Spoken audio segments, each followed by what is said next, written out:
Mark, what was your view of the 48 minutes? It just seemed like maybe compared to some of the other games in the series, your team didn't quite have its fastball the way that it had. Yeah, I thought, we played a really good first half. I thought to weather the early storm the way we did and only be down 3 at the end of the first quarter was positive. We obviously took control of the game in the second, which was positive, and then they just outplayed us in the second half. They were sharper, executed better, made more plays. So, credit them. They went and got the game.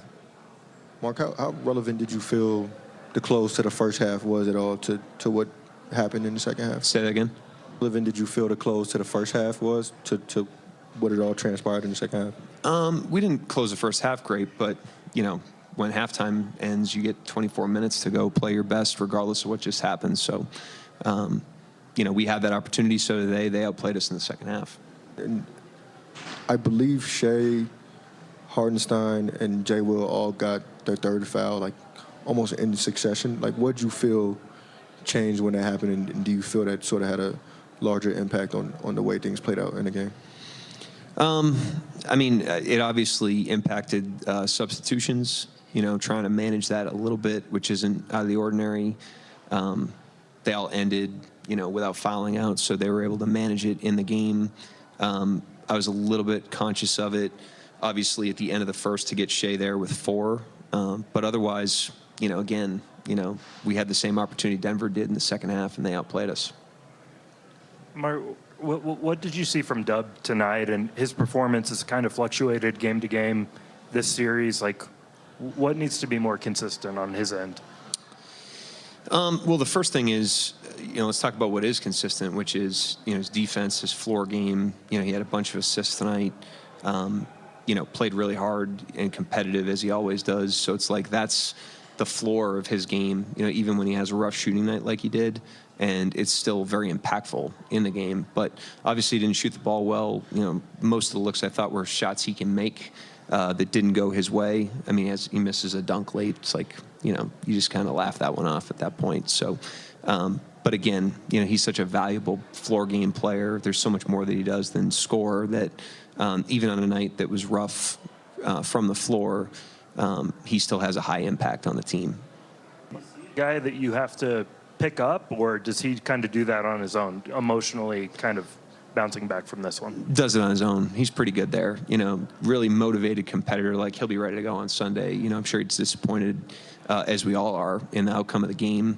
And we're all looking at what we could have done better. But when the ball goes up in the air Sunday, he's going to be ready to rock.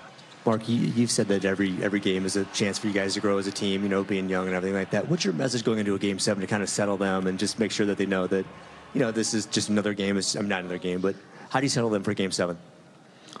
Well, first of all, credit Denver. They threw a punch tonight as has happened in this series. Both teams are exchanging blows, and they got theirs in tonight. And both teams have done a great job of standing back up, including us, and we need to do that on Sunday. And then other than that, we need to be who we've been all season and embrace the opportunity that's in front of us. We get to play that game at home because of the work we did during the regular season in front of our fans. So, we're obviously disappointed in the outcome tonight, but when the ball goes up in the air, we'll be excited to go. Because I think you guys shot 27% from 3. In terms of the quality of the looks, do you like the shot that you're getting, or is there maybe some improvement in the efficiency and the creation in the half court? It's always a mixed bag, but at first glance, decent, especially the ones that end, like ball movement possessions where we really work the possession and get a great look. You just, sometimes you miss them. We'll look at the quality of every shot, every offensive possession, as we always do, but generally I thought we tried to play the right way. Mark, Jamal Murray was, I think, plus 28 for them. The second highest guy they had was plus 17. We know about him as a shot maker. What was he doing in kind of the smaller phases or intricacies of the game that you felt like made it tough for you guys, or that he was excelling in tonight? At the end of the day, it's the same deal with him, Jokic. They're great players, so there was a sharpness to both of those guys tonight, and then they got a huge lift from Brown. They got a huge lift from Strother, obviously, and some of their other guys. So, they just collectively played better than we did in the second half and went and got that game. So you tip your hat to them. We got to learn the lessons, obviously continue to improve the things that we need to do to ladder up to a win on Sunday. But as for tonight, credit those guys. They played really well. Mark, you said a few times now that Denver had the same opportunity as you did in the second half and that they just outplayed you. Are there specific things you're pointing to in the second half that just leap to the front of your mind right now? No, I was just saying that in reference to the first half, how the first half ended, foul trouble, stuff like that. At the end of the day, you just got to reset in the game. You got to reset in the game, each stoppage, each opportunity that you can. We came back from fourth quarter deficits. We had been outplayed in those games until the fourth quarter. And in the last two games, we, just won that quarter, and tonight we didn't. So that's all I was referring to. Anyone else for Coach? Thank you, Coach. Yep, thank you. Here's how it played out tonight. Room where the Strawther family tree saw coming tonight. Julian Strawther with a postseason career high 20 minutes and 15 points. Did you have a sense at all going in that you'd be playing more than you have been in this series, or that you'd have the opportunity you had tonight? It's one of them things where, I understood I have an opportunity to make an impact on the game, and based off what I could do in my first couple of spurts, that'll kind of determine my role for the rest of the game, and I was able to get it going. So Coach let me rock, and I'm thankful for that. Were you singing that song? It's about damn time. Turn up the music, right? Talk about your preparation, staying ready, getting your opportunity, all the hours you spent in the gym, not knowing if you're going to play, but staying ready. And when the moment came, you took advantage of it because you were ready. What would you say to some of those young players who aren't playing, waiting for their chance? Talk about them nights you were working to have this moment that you just had tonight. Yeah, obviously the last couple months I've been dealing with injuries and being in and out of rotation, but just staying consistent to my routine and, understanding that if I could put my work in, that I could trust and be okay with whatever happens out there on the court. So, just practicing and working out as if, I'm going to be in the rotation and in the playoffs, understanding that, we need guys to step up, and I'm one of them guys that I feel like I can do it. My question is not about your shooting, because your jumper is pretty, coming from a guy with an absolute flamethrower. Appreciate it. My thing is defense. Defensively, you guys seem to have a different energy, a different air about you today.